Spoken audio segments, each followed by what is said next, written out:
Hello, this is Andre, K6AH, and today I'm going to introduce the AREDN Amateur Radio Emergency Data Network, a new opportunity for ham radio.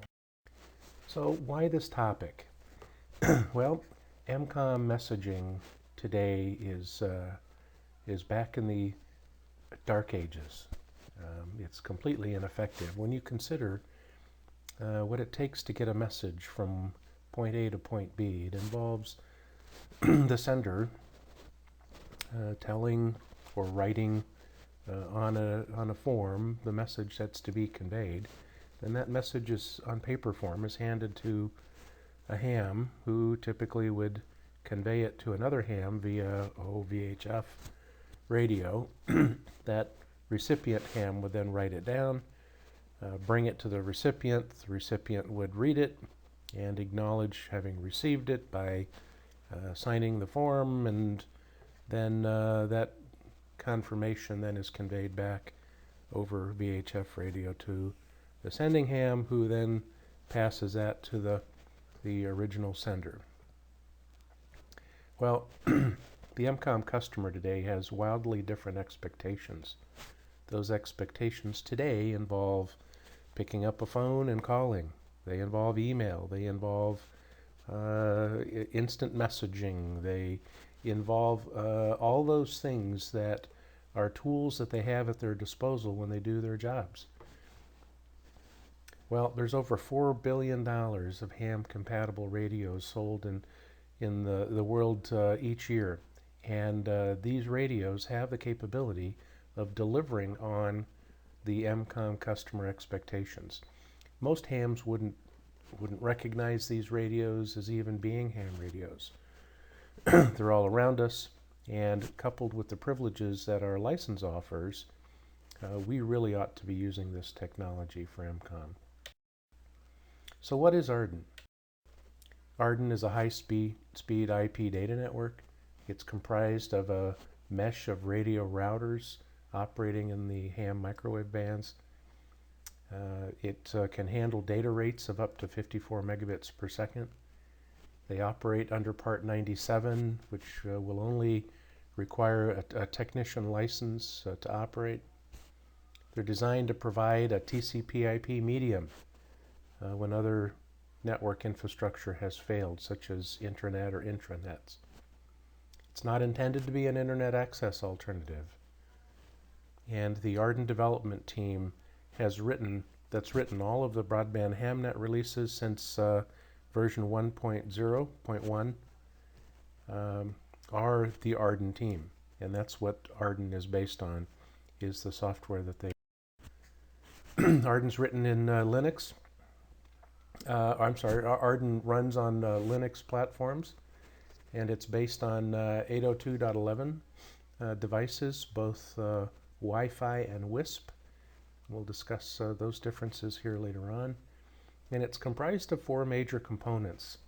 The most significant and the largest is OpenWRT. It's an open source application or operating system for wireless routing systems specifically.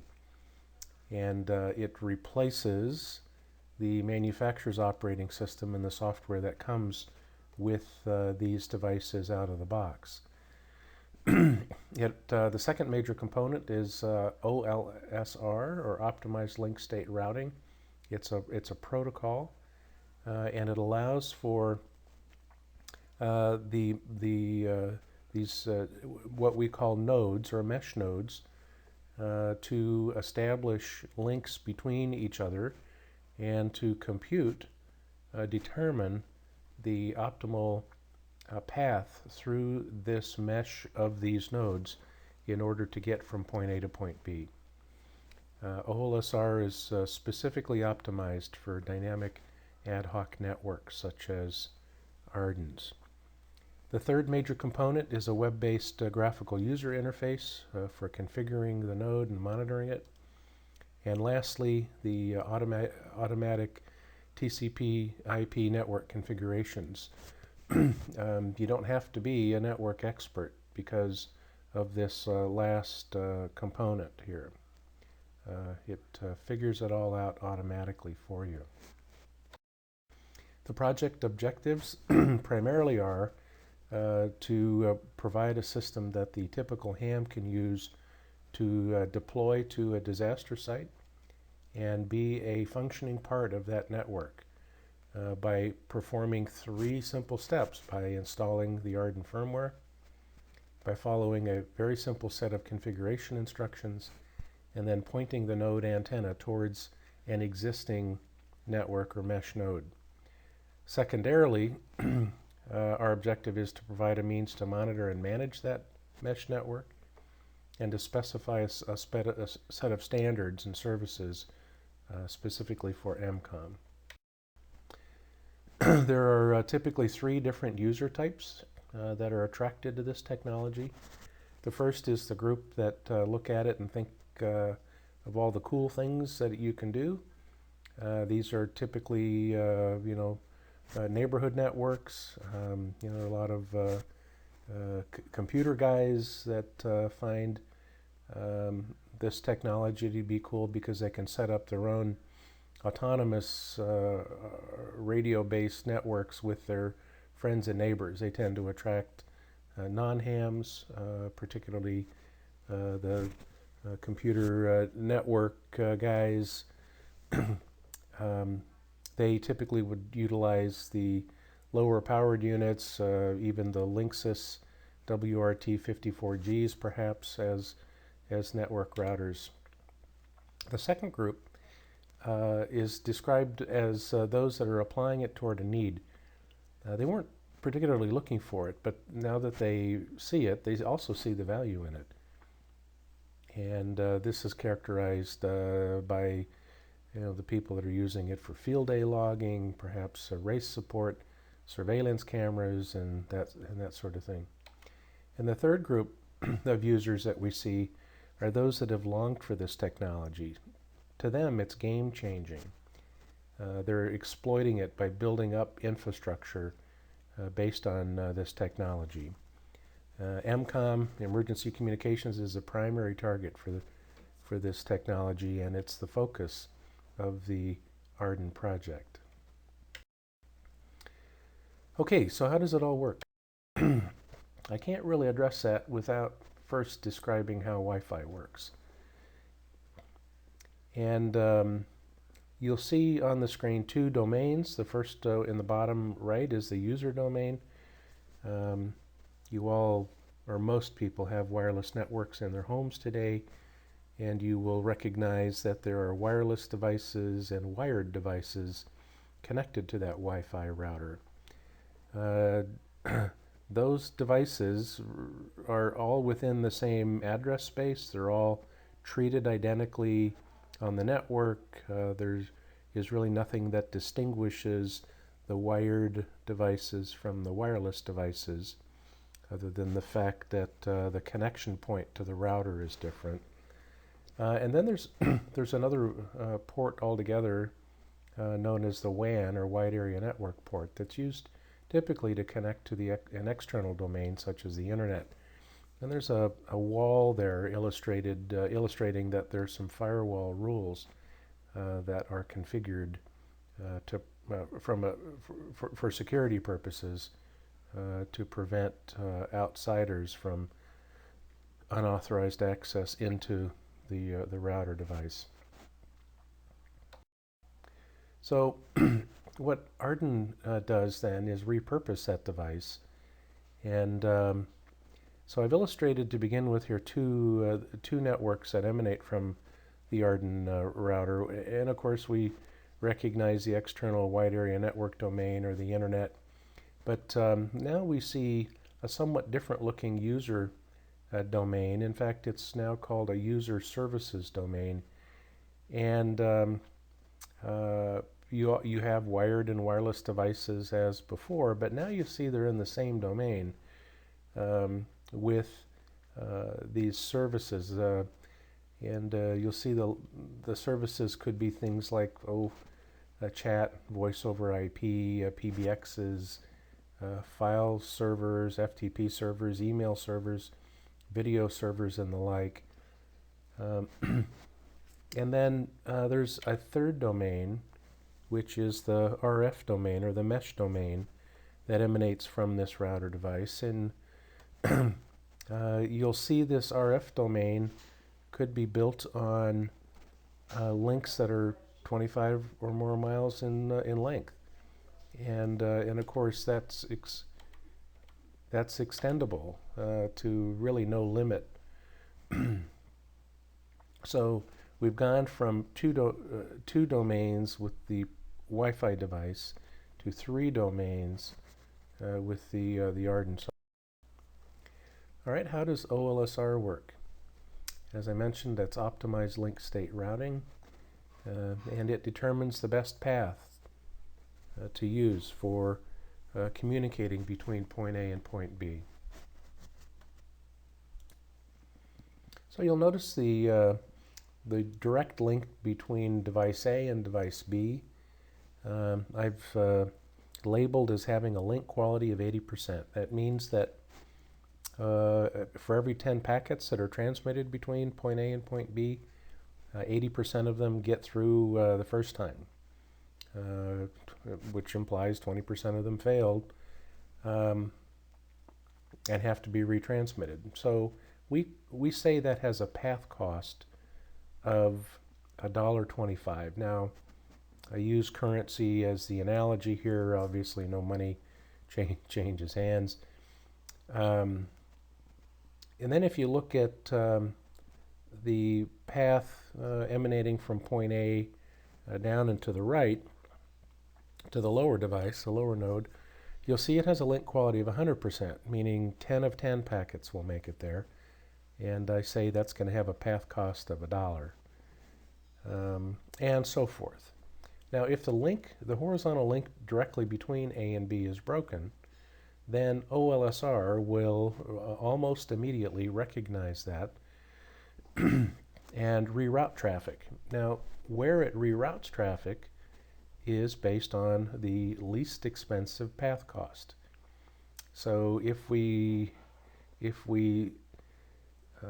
take the link from A down to the bottom, that's going to cost us $1, and then we go diagonally up to the top right. That's $2.10 for a total of $3.10. All right, we'll compare that path to the one that goes around the perimeter, and we'll see that we have a path cost of $1, $2, $3.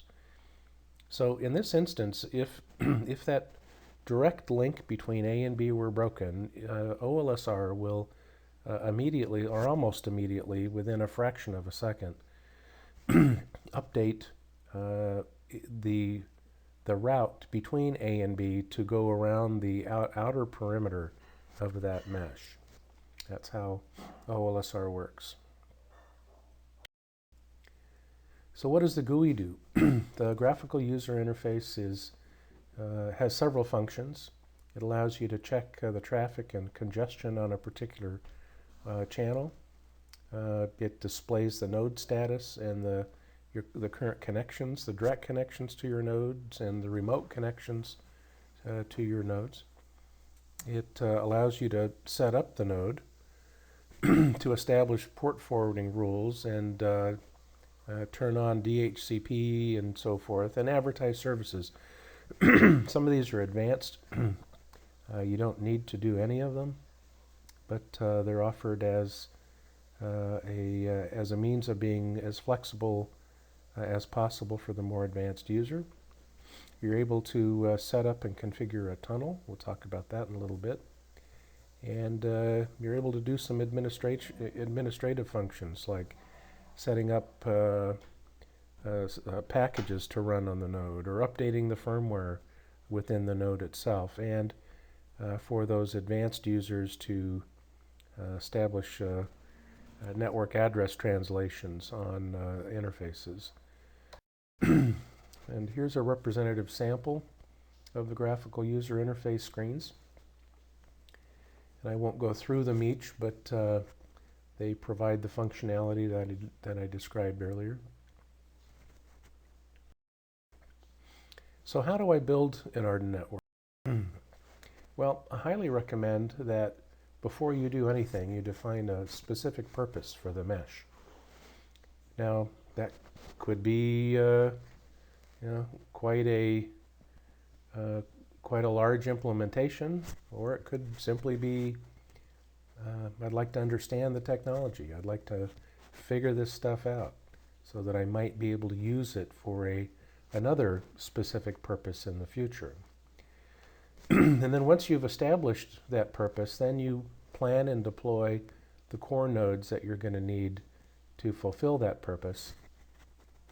And you set up services, purposeful services, that achieve the requirements of your specified purpose.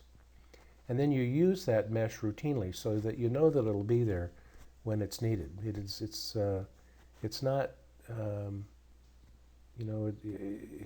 building a network such as this that isn't exercised routinely is pretty worthless, because as we know in the MCOM world, those things that we count on in our day-to-day lives likely will not be there during times of disaster. And so if you don't exercise these meshes routinely, they likely will not be there when you need them. So you're going to run into some deployment challenges. You've built this network, now what? After all, it is just a network. And it can be hard to justify building computer services like web servers and mail servers and so forth on a small mesh. And catching the interest of clients, emergency agencies in your area is not an easy task when you don't have a large, fully functional mesh network in place. So the solution to that is to connect mesh islands through internet tunnels. You will likely, during the course of your implementation, end up with pockets of mesh networks that work well alone, but the RF links needed to establish connections between those mesh islands are much more difficult to attain. Perhaps you need specific high mountaintop, high ground kind of locations where you can strategically place nodes, and you don't have those yet. So these internet tunnels that I'm describing can be used to connect these mesh islands together. And when those mesh islands are connected together, they act as if they are one large mesh network. And so it removes those geographic barriers that have yet to be built. Now, the clear rationale for this is that you can then, once you have these mesh islands connected, you can justify investing in building up these services, and you can be doing that at the same time you're finding those required high ground node locations to complete the RF links to those islands. And this is a graphical depiction of that. Here we have 3 mesh islands, and you can see they're all interconnected via the internet, and all of the services that are illustrated in the top right bubble are accessible to all of the users on all of the mesh islands. So we support Ubiquiti, the entire AirMax M series of WISP routers. We talked about the difference between Wi-Fi and WISP here for a second. Wi-Fi, when you look at where broadband hamnet has been, they've used Wi-Fi devices which are intended to be used in homes and in business, in the office, inside the home. They're really not intended to be tower mounted because of their environmental specifications. But WISP devices, while they operate 802.11 protocols, WISP stands for the Wireless ISP, or wireless internet service provider. These are the companies and the hardware that deliver internet to the rural areas of America where other internet service providers have a difficult, if not impossible, time delivering reasonable high-speed internet access. And these are devices that are not only commercially available, but they're quite robust, and they, as you can see, the temperature range on these devices extends from -40 to plus 176 degrees Fahrenheit, and also from 5 to 95% condensing humidity. These devices are known by the names the Rocket, Bullet, Nanostation, Nanobridge, Air Grid. All of them are pictured here in the diagram. There's also some sector antennas and a vertical antenna there. So all of those devices are supported with the AREDN software. There are some computer screen images in this graphic that don't apply to AREDN. The other thing to point out is that these devices have substantially more power. Some of the lower powered ones are 200 milliwatts, and the higher powered ones are up to 630 milliwatts, compared to the earlier generation of broadband hamnet equipment, like the Linksys router, which runs 79 milliwatts. These things are nearly 10 dB more higher transmit power, and they're approximately 10 dB more sensitive receivers too. The receivers in these devices are really hot, and they extend down to -95, -96 dBm. So 10 dB improvement on the transmit side, 10 dB improvement on the receive side. These are really quite remarkable devices. So then what you want to do is you want to plan and deploy your core nodes, and you can spend a lot of time and gasoline and money setting up tests to prove out point-to-point links, or you can employ Radio Mobile, a propagation prediction software that's also available on the internet, I might add, that a web-based solution that's very, very easy to use. But you should become a student of Radio Mobile and how that works, because it will save you the hassles of having to actually experimentally prove out links. So with Radio Mobile propagation prediction software, then you'll be able to predict a band or select a band to use. The software is supported on 900 megahertz, 2.4 gigahertz, and 5.8 gigahertz.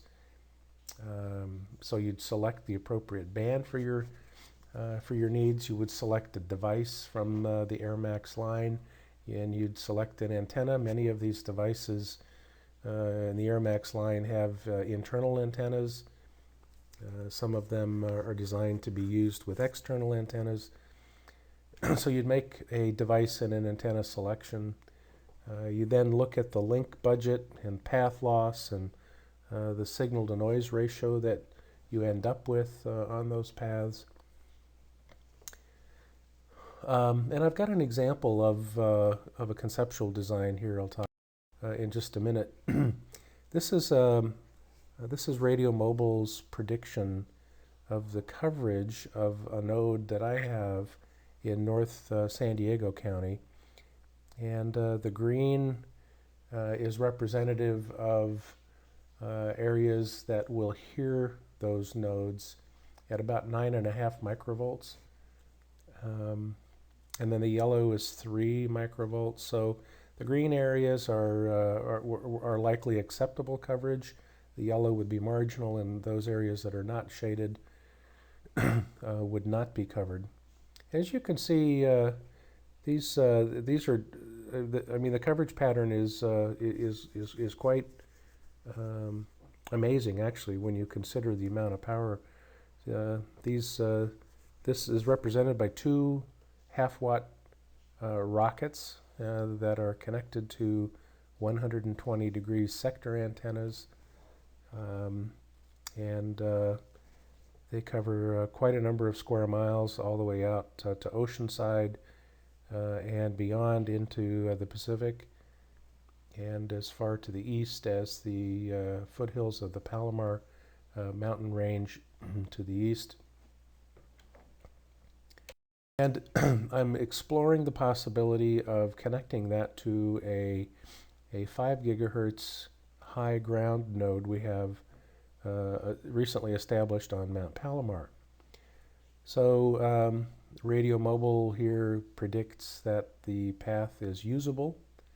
And as you can see, the terrain between the Palomar node on the right and this node of mine that we just looked at in the previous slide on the left, it results in a fade margin of nearly 26 dB. That is way more than I need, and I'm happy that this node or this link between these two nodes should work. It's a distance of about a little over 25 miles. There are no obstructions at all. There's no vegetation between us. And the Fresnel zones are clear. Now, important. I'm just going to spend a minute talking about them because it's one thing to look at from point A to point B and say, oh boy, I can see that other node just fine from here.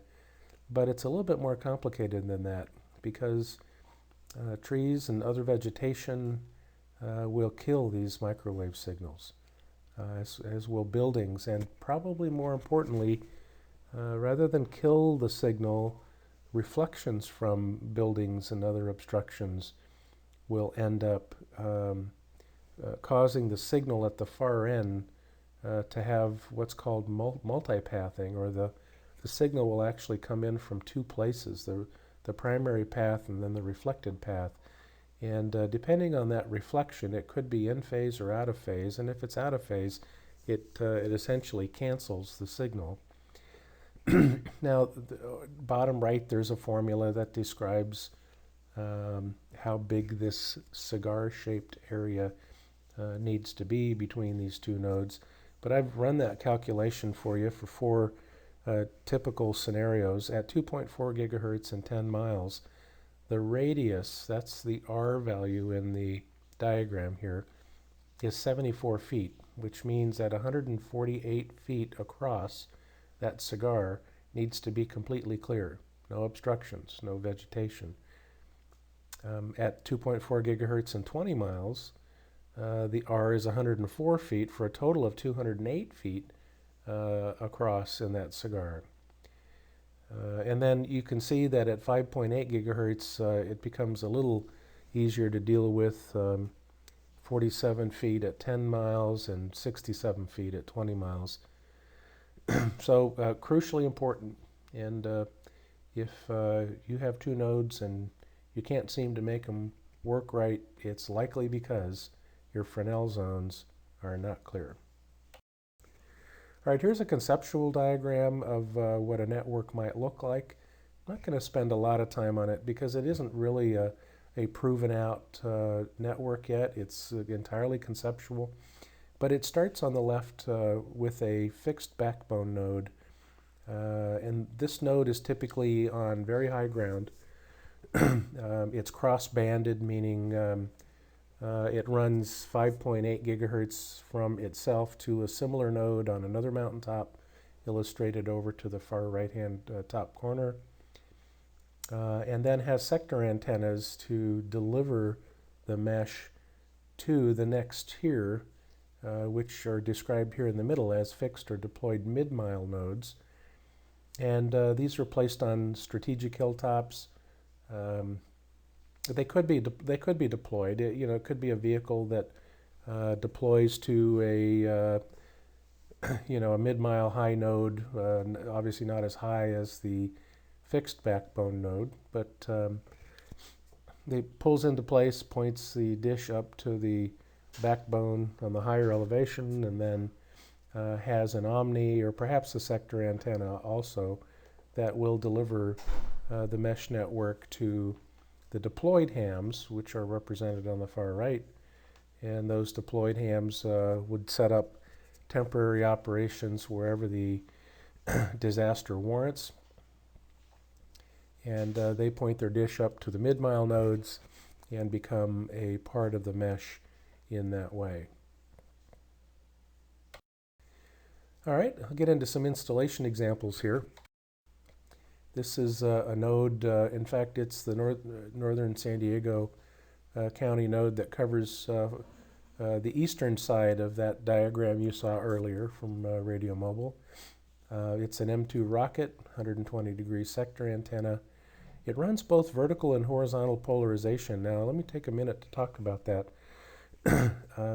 because Ubiquiti, the Ubiquiti AirMax line has a unique feature called MIMO, multi-in, multi-out. And what this is it treats the vertical domain and horizontal domain separately because there's a 20 to 30 degree or 20 to 30 dB separation between the things that are transmitted in the vertical domain and things that are transmitted in the horizontal domain.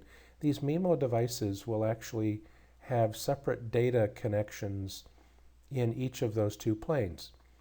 And the other benefit of that is if you're in a noisy environment, 2.4 gigahertz, for example, as this device is, if you have lots of Wi-Fi activity in your neighborhood and you're having difficulty connecting to a node such as this, you can turn your antenna 90 degrees to go from vertical polarization to horizontal polarization, and you'll null out the great majority of the local noise because most of it is in the vertical plane, in the vertical domain.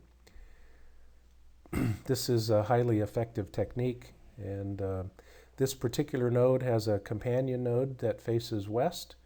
Here's an illustration of it. It's simply attached to an antenna mast, but it's configured exactly the same as the.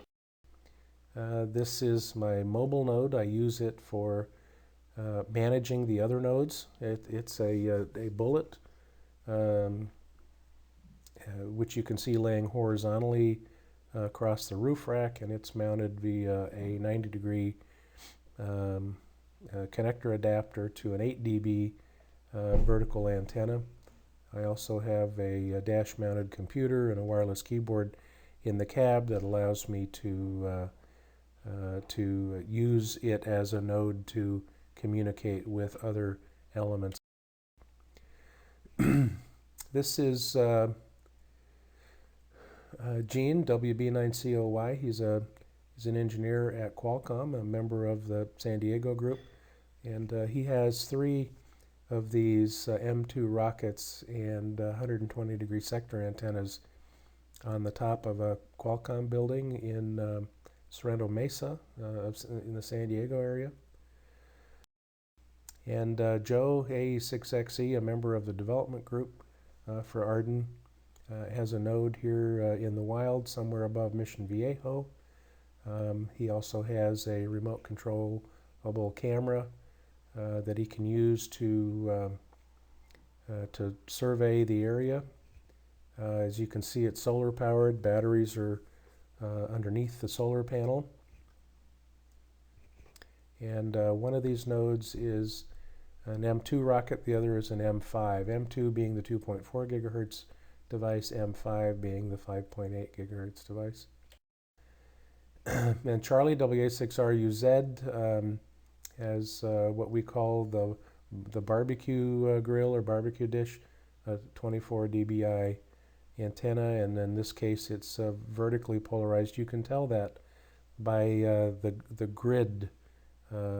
The grid elements are sitting vertically. You turn it 90 degrees and of course it becomes horizontally polarized. An M5 bullet with a 30 dBi dish, It's a very powerful antenna. That antenna with that bullet has an effective radiated power of almost 1 kilowatt. It can be used for very, very long range. Conrad, KG6JEI, another member of the AREDN development team, has put together a deployable last mile Go kit. It's based on the M2 NanoStation, which has an internal 11 dB panel antenna built within it. Here's that antenna on the pole actually deployed. And this is another one of my stations. It's an M2 bullet. You notice this is the barbecue grill dish again. In this case, it's horizontally polarized to minimize the interference from local Wi-Fi. And things we have currently are development priorities. I'm going to go through these kind of quickly. These change over time, right? So they may happen to be true today. They will get stale pretty quickly here as we get through them. But we had a more advanced GUI that'll allow some of the more advanced users to stay within the AREDN code set, and obviously we want to preserve the auto configuring features so that we remain compatible, and also don't leave the less experienced hams behind. Joe, AE6XE's had that effort. We're going to be adding SNMP, or Simple Network Management Protocol support to the software, and that'll allow us to visualize the network topology, to see the network throughput down at the node level, to find choke points, and to be alerted to things that are misbehaving within the mesh, so that your attention can be drawn to it quickly. The clients often are free, and so we would be likely packaging up a particular client with this. So more to come on that. It's exciting development, I think. We intend to add a quality of service. We need to somehow differentiate from critical MCOM traffic from the lower priority traffic, and we're debating how best to approach this right now. Randy W2S has some experience in this area. Support for XW devices. Ubiquiti recently came out with some design changes, which our firmware currently doesn't support. Conrad, KG6JEI, that one down. And also use of other bands, and possibly moving off of the more congested Wi-Fi channels to channels that are completely within the ham band. And then particularly 3.4 gigahertz, where there's no commercial license activity in the U.S. There are some areas that are impacted by military radar activities, but for the most part, 3.4 gigahertz is a completely clean canvas for us, and we're eager to get a presence there with the Ubiquiti 3.4 gigahertz devices. We also have some resources at Qualcomm that we hope will get us over some of the more technical challenges of how we actually move off the original intended frequency of the device into the ham band. So who's deploying? Lots. There are 500 or 5,000 plus devices out there, networks out there of one form or another, that are running software that was developed by the AREDN development group in Southern California alone. Beyond San Diego, there's Mission Viejo, Victorville, Ojai. Other significant implementations are going on across the country and across the world. And this technology is very obviously past this point. So how do you get involved? We're finding that At a local level, it's growing at a grassroots level. Hams are getting other hams interested. Sometimes clubs are sponsoring mesh deployments. I will caution that hams tend to become a little unnecessarily overwhelmed by it. And the larger implementations really deserve a network specialist, so I'd encourage you to find someone that has some data networking experience. It will make your job much easier to have that expertise in-house and not have to ask for it when you're and setting up an individual or a few nodes is not difficult. You certainly don't need that specialist, but if you intend to build out a large backbone to cover a large area, you will find that network specialist invaluable. You can also, it's an excellent way to span the gap between radio and computer technologies, and it is a terrific vehicle for attracting a new generation of people to ham radio. And there is a terrific primer that's available called Wireless Networking in the Developing World, and you can get a free copy of that book downloaded in PDF form from wndw.net. And here's how to get a hold of me. You can post a question to the forum at AREDN.org, or you see my email address there if you want to get a hold of me. Well, that's it. I wish you luck, and I encourage you to let AREDN prove that we're a worthy partner in your deployment of an MCOM mesh network. Good day.